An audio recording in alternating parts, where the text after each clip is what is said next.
Let's talk about when you should sell your Bitcoin. But for that, I'm going to use an analogy. Let's say you have two gardens.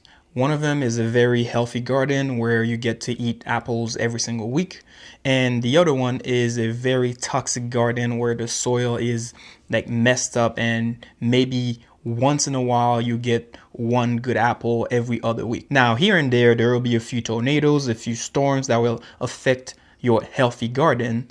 But when the storm is over, your fruits will continue to grow and you'll be able to eat your apples again. But on the toxic garden, no matter what you do, you cannot get your apples to grow properly and consistently. Now, where am I going with this? Well, this is what happens when you save in a currency that the government continues to print. When you keep printing money, the currency loses value. In our case, we are printing on average about 7% a year. So your money is losing about 7% of its purchasing power every single year.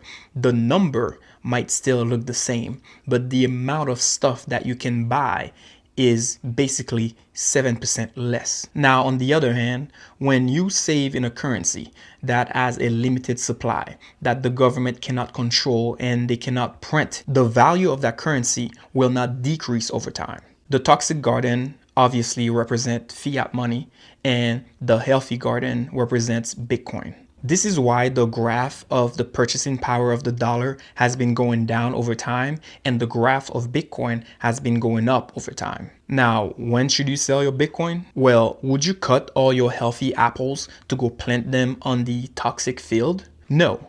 You wait for the plants to grow, and when they are mature and they have enough apples on them, you use those apples to feed yourself and your family. So it's the same thing for Bitcoin.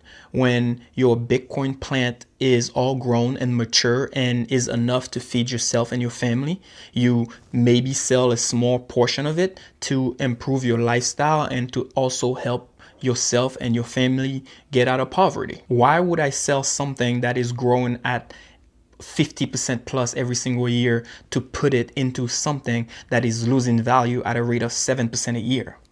Now, this is not going to make sense to a lot of you guys, and it probably won't make sense to you for a few more years because we were not financially educated in school.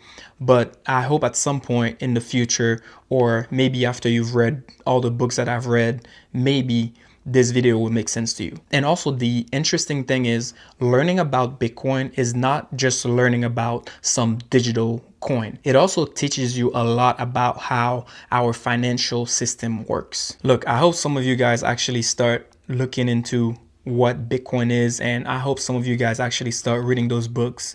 But look, our next president, he does say some stupid stuff, but he is right about one thing.